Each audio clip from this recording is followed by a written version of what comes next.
ఒప్పుకుంటారా? అప్పుడు ఒప్పింపజేయాలా మిమ్మల్ని? కఠినమైన మాటలు మాట్లాడే వారిని ఇప్పుడు ఒప్పుకుంటే మీరు తప్పించబడతారు. ఇప్పుడు ఒప్పుకుంటే ఇప్పుడు రక్షణ వస్తుంది మీకు. ఇప్పుడే దేవుడు అవకాశం ఇస్తున్నాడు. కఠినమైన మాటలు మానివేసి దేవుని సన్నిధిలో ప్రభువా నన్ను క్షమించు. దేవుని గురించి మాట్లాడినా, మనుషుల గురించి మాట్లాడినా నీ నోట నుండి కఠినమైన మాటలు వస్తున్నాయంటే నిన్ను భక్తిహీనుడు అని పిలుస్తారు. అక్కడ చాలా స్పష్టంగా ఆ మాట రాయబడింది. భక్తిహీనులైన పాపులు. ఎవరు మాట్లాడతారు కఠినంగా? భక్తిహీనులైన పాపులు. కఠినంగా మాట్లాడి నేను భక్తురాలని దయచేసి చెప్పుకోవద్దండి అట్లాగా. కొంతమంది కఠినమైన మాటలు మాట్లాడతారు, అవి మా చెవిన పడతాయి. సేవకులుగా మాకు తెలుస్తాయి. కఠినమైన మాటలు మాట్లాడిన నోరు, ఎవరా మనిషి, ఎవరా వ్యక్తి అని మాకు తెలుస్తుంది. మళ్ళీ భక్తి వేషం ధరించుకొని మందిరంలో కూర్చుంటారు. మందిరంలో ఉండండి, కూర్చోండి, బలపడండి, తప్పులేదు. కానీ మీ నోట కఠినమైన మాట వచ్చిందంటే రేపు దేవుడు వేవేల పరివారంతో వచ్చి మిమ్మల్ని ఒప్పింపజేసి మిమ్మల్ని నిత్య నరకాగ్నికి పంపించేస్తాడు. అప్పుడు ఒప్పుకున్న ప్రయోజనం లేదు. ఇప్పుడే సరి చేసుకొని మన నోటిని సరిదిద్దుకొని జాగ్రత్తగా మాట్లాడే పరిస్థితిలోనికి మనం ఉండాలని ప్రభు పేరట నేను తెలియజేస్తాను. అందుకే సంఘములో ఎవరన్నా తేడాగా మాట్లాడితే నేను అస్సలు సహించనండి. ఎందుకంటే సంఘములో ఇది ఇల్లు కాదు, ఇంట్లో కూడా మనం జాగ్రత్తగా ఉండాలని దేవుడు చెప్తుంటే కొంతమంది సంఘానికి వచ్చి కూడా ఆ సాతాను యొక్క సయ్యాటలాడుతూ ఉంటారు. కఠినమైన మాటలు, ఆ విశ్వాసిని ఆ మాటని, ఈ విశ్వాసిని ఈ మాటని, వీలైతే సేవకుడిని ఒక మాటని. ఏమండి, వాళ్ళ నోటి దూల చర్చిలో కూడా చూపిస్తే ఇక సేవకుడిని నేను మౌనంగా ఉంటే తగదు. అది దేవుని సన్నిధిలో మన నోరు జాగ్రత్తగా ఉండాలి, జాగ్రత్తగా మాట్లాడాలి, జాగ్రత్తగా ప్రవర్తించాలి. దేవుని సన్నిధిలోనే కాదు, నువ్వు ఎక్కడికైనా వెళ్ళు, నీ నోరు నీ గురించి సాక్ష్యము పలుకుతుంది. దేవుని బిడ్డవా కాదా అని నీ నోటిని బట్టే నువ్వు సాక్ష్యాన్ని పొందుతావని ప్రభుపేట నేను తెలియజేస్తున్నాను. కాబట్టి మొదటిది కఠినమైన మాటలు. ఇంకా రెండే విషయాలు చెప్పి నేను ముగిస్తాను. అతిశయపు మాటలు. ఏం మాటలు? అతిశయపు మాటలు. మీరు ఎప్పుడైనా మాట్లాడారా? అతిశయపు మాటలు, డంబము అంటారు దీన్ని. డంబము, గొప్ప చెప్పుకోవడం. ప్రియులారా, వాక్యం సెలవిస్తూ ఉంది, అతిశయపు మాటల విషయంలో నీవు సిగ్గుపడే అవకాశం రావచ్చు. పరిశుద్ధ లేఖనములో కొరింథీయులకు రాసిన 2వ పత్రిక 7వ అధ్యాయము 14వ వచనంలో మనం చూసినట్లయితే, ఏలైనగా నేను అతని ఎదుట మీ విషయమై ఏ అతిశయపు మాటలు చెప్పినను నేను సిగ్గుపరచబడలేదు. మేము ఎలాగో అన్నింటినీ మీతో నిజము చెప్పితిమో అలాగే మేము తీతు ఎదుట మీ విషయమై చెప్పిన అతిశయపు మాటలు నిజమని కనపడెను. ఇక్కడ బాగా వినండి. ఇప్పుడు పౌలు ఇతరుల గురించి అతిశయపు మాటలు చెప్పాడు, కానీ తన గురించి తాను ఎప్పుడు అతిశయపు మాటలు చెప్పలేదు. తాను పాపులలో ప్రధానుడని, అపోస్తలుల్లో కడంవాడని చెప్పుకున్నాడు. తాను తగ్గించుకొని మాట్లాడాడు, కానీ ఇతరుల గురించి అతిశయపు మాటలు చెప్పాడు. అంటే వీళ్ళు చాలా ఘనులు, వీళ్ళు చాలా గొప్పవారు, వీళ్ళు మంచి ప్రార్థనా పరులు, వీళ్ళు మంచి విశ్వాసులు. మనదంతా రివర్స్ ఉంటుంది. ఇతరుల గురించి మనం ఏం చెప్పాం, మన గురించి మనము చెప్పుకుంటూ ఉంటాం. దేవుడు తెలియజేస్తున్నాడు, మీరు ఒకరినొకరు గనపరుచుకోండి. అంటే నువ్వు ఇతరులను గనపరచు, వాళ్ళు నిన్ను గనపరుస్తారు. అంతేగాని నిన్ను నువ్వే అతిశయపు మాటలు చెప్పుకోవడం అనేది అది ఎప్పటికీ తగదు. అది నీకు సిగ్గు కలిగించే పరిస్థితి తీసుకొని వస్తుంది.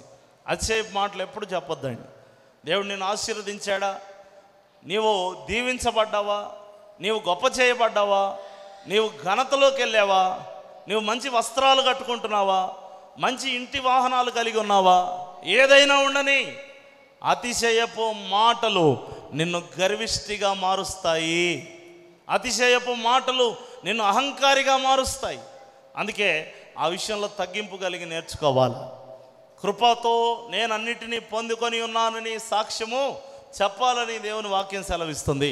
అతిశయపు మాటలు మనకు తగదు. ఒకవేళ అంత అతిశయపు మాటలు మాట్లాడాలని అనిపిస్తే ప్రభువును గనపరచు, తోటి విశ్వాసిని గనపరచు, సంఘాన్ని గనపరచు, నిన్ను నువ్వు మాత్రము అతిశయ మాటలతో ఎప్పుడు హెచ్చించుకోవద్దని ప్రభుపేట నేను తెలియజేస్తా ఉన్నాను. ఆఖరి మాట నేను చెప్పి ముగిస్తాను.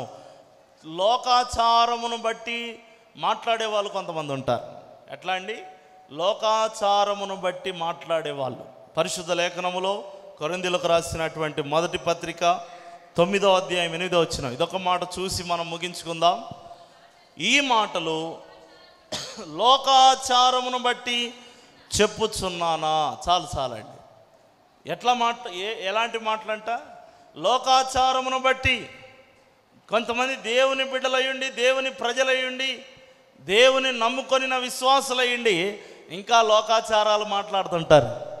అట్లెందుకు చేయలేదు, ఇట్లెందుకు చేయలేదు, ఆ ఆచారాన్ని నువ్వెందుకు పాటించలేదు, ఈ ఆచారాన్ని నువ్వెందుకు పాటించలేదని ఇంకా ఆచారపు మాటలు నీవు ఇంకా మాట్లాడుతున్నట్లయితే దేవుడు అంటున్నాడు, నీలో ఇంకా సంపూర్ణమైన మారు మనసు లేదేమో.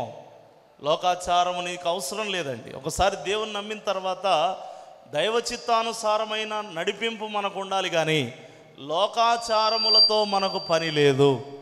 రోమా 12వ అధ్యాయం ప్రకారంగా ఇహలోక మర్యాదను అనుసరింపక దేవుని చిత్తము, ఉత్తమము అనుకూలమైన దేవుని చిత్తమును పరీక్షించి తెలుసుకొని దాని ప్రకారంగా మనం జీవించాలి, కానీ లోకాచారమును బట్టి మాట్లాడకూడదని వాక్యం సెలవిస్తుంది. ఇంకా లోకాచారమును బట్టి మాట్లాడే మాటలు మీకున్నట్లయితే వాటిని వెంటనే సరి చేసుకోండి. ఈ ప్రార్థన పొర్రాలే చెప్తుంది, ఫలాని విషయంలో నువ్వు అది చెయ్యి, ఇది చెయ్యి, ఆ ఆచారం పాటించు, ఈ ఆచారం పాటించు. ఏమండి? ఇలాంటివన్నీ చేసి లోకాచారాలను ప్రమోట్ చేస్తున్నటువంటి వాళ్ళు క్రైస్తవ విశ్వాసుల్లో ఉన్నారు. గతములో మన బెరాక సంఘములోనే ఒక ముసలావిడ ఉండేదంట. ఏమండి?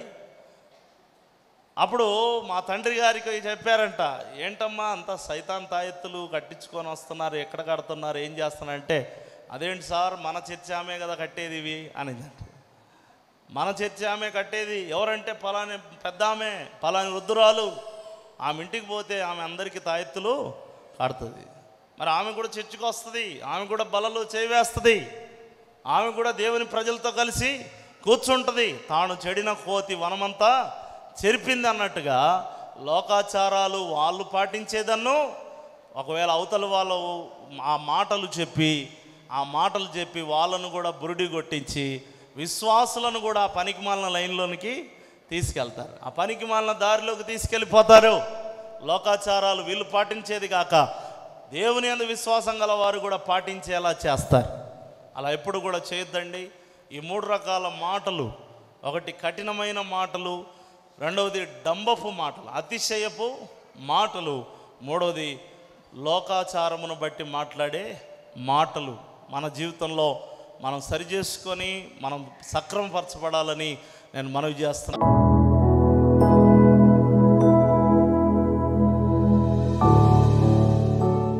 అందరూ ప్రార్థన చేసుకుందాం. అందరూ ఏకీభవించి ప్రార్థన చేసుకుందాం. అందరూ మోకాళ్ళ మీద ఉండండి, ప్రార్థన చేసుకుందాం. దేవా, మాతో మాట్లాడినందుకు స్తోత్రాలు చెల్లిస్తున్నాం నాయన. కఠినంగా మాట్లాడినటువంటి వారు బైబిల్ గ్రంథములో నీ ప్రజలయ్యుండి కూడా కఠినంగా మాట్లాడిన వారు ఉన్నారు. యోసేపు లాంటి వారు, సౌలు లాంటి వారు, రెహబాము లాంటి వారు, యూదా ప్రజలు తండ్రి ఎంతోమంది కఠినంగా మాట్లాడి వారి జీవితాల్లో ఒక చెడ్డ బుద్ధిని వారు బయలుపరిచారు. మేము కూడా ఒకవేళ అలా కఠినంగా మాట్లాడి ఆయన నడిపింపు మాలో ఉంటే తీసివేయండి. దేవుని బిడ్డలమైన మేము కఠినంగా మాట్లాడకూడదు, ఆ స్వభావం మాలో ఉండకూడదని సెలవిస్తున్నారు. అతిశయపు మాటలు, డంబపు మాటలు మేము పలకకూడదు, లోకాచారపు మాటలు మేము మాట్లాడకూడదు, లోకాచారాలు మేము అనుసరించకూడదు.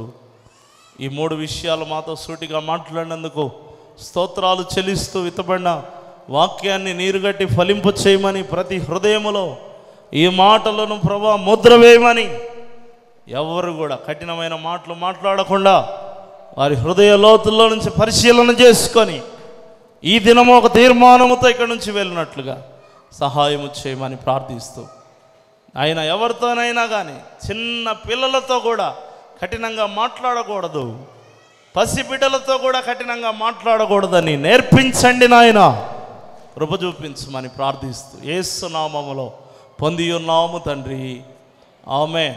ఆమేన్. ఓడిపోనివ్వడు యేసయ్య, ఓడిపోనివ్వడు అనే పాట పాడుతూ దేవుని స్తుతిద్దాం. ఓటమి తప్పని రోజైనను ఓడిపోనివ్వడు, చేదాటిపోయిన స్థితులైనను ఓడిపోనివ్వడు, ఓడిపోనివ్వడు యేసయ్య, ఓడిపోనివ్వడు, ఓడిపోనివ్వడు యేసయ్య, ఓడిపోనివ్వడు. ఓటమి తప్పని రోజైనను ఓడిపోనివ్వడు, దాటిపోయిన స్థితులైనను ఓడిపోనివ్వడు, ఓడిపోనివ్వడు యేసయ్య, ఓడిపోనివ్వడు. మరొకసారి ఓడిపోనివ్వడు యేసయ్య, ఓడిపోనివ్వడు.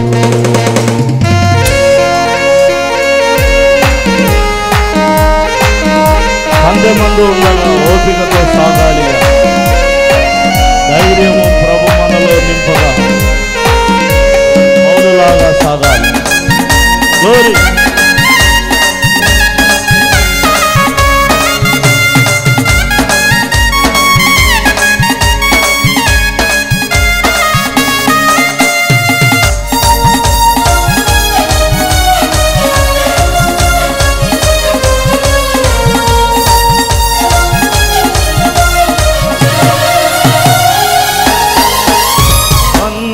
మందు ఉండగా ఓపికతో సాగాలిగా, ధైర్యము ప్రభు మనలో నింపెగా పౌలులాగా సాగాలిగా. మందు ఉండగా ఓపికతో సాగాలిగా, ధైర్యము ప్రభు మనలో నింపెగా పౌలులాగా సాగాలిగా. గురియోదకి నీ ప్రయాణము, ఉన్నత పిలుపునకు బహుమానము. గురియోదకి నీ ప్రయాణము, ఉన్నత పిలుపునకు బహుమానము. సియోనులో మనసానము సుస్థిరము, సియోనులో మనసానము సుస్థిరము. ఓడిపోనివ్వడు యేసయ్య, ఓడిపోనివ్వడు. అందరూ కలిసి పాడండి. ఓడిపోనివ్వడు యేసయ్య, ఓడిపోనివ్వడు.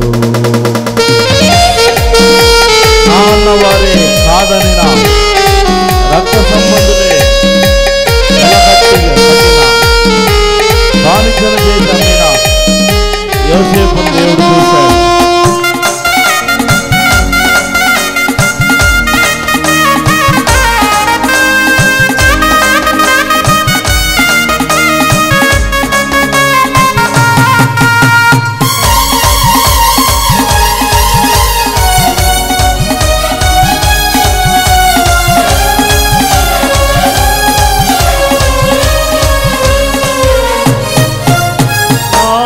వారే కాదనగా రక్త సంబంధులే వెలకట్టారుగా, బానిసను చేసి అమ్మారుగా, యోసేపును చూశాడుగా. నాన్నవారే కాదనగా సంబంధులే వెలకట్టారుగా, బానిసను చేసి అమ్మారుగా, యోసేపును చూశాడుగా. తోడుండెనం వాగ్దానము, రాజుల ఎదుటే తనకు సన్మానము. తోడుండెనం నా వాగ్దానము, రాజుల ఎదుటే తనకు సన్మానము. మహచక్రవర్తి క్రీస్తు మదిలో స్థానం. చక్రవర్తి క్రీస్తు మదిలో స్థానము. ఓడిపోనివ్వడు యేసయ్య, ఓడిపోనివ్వడు, ఓడిపోనివ్వడు, ఓడిపోనివ్వడు యేసయ్య, ఓడిపోనివ్వడు. ఓటమి తప్పని రోజైనను ఓడిపోనివ్వడు. చేదాటిపోయిన స్థితులైనను ఓడిపోనివ్వడు. దాటిపోడెన్నడు యేసయ్య, దాటిపోడెన్నడు యేసయ్య, దాటిపోడెన్నడు. దీన స్థితిలో మనమున్నను దాటిపోడెన్నడు. నవ్వుల పాలైన రోజైనను దాటిపోడెన్నడు. సిగ్గుపడనివ్వడు యేసయ్య, సిగ్గుపడనివ్వడు. అందరూ చెప్తాము ఉంటాను. సిగ్గుపడనివ్వడు యేసయ్య, సిగ్గుపడనివ్వడు. ఓడిపోనివ్వడు యేసయ్య, ఓడిపోనివ్వడు. హల్లెలూయా. హుషారుగా రెండు చేతులు ఎత్తి ఒకసారి దేవుని స్తుతిద్దాం. హల్లెలూయా. చప్పట్లు కొడుతూ దేవుని స్తుతిద్దాం. హల్లెలూయా. అందరూ మోకరించినట్లయితే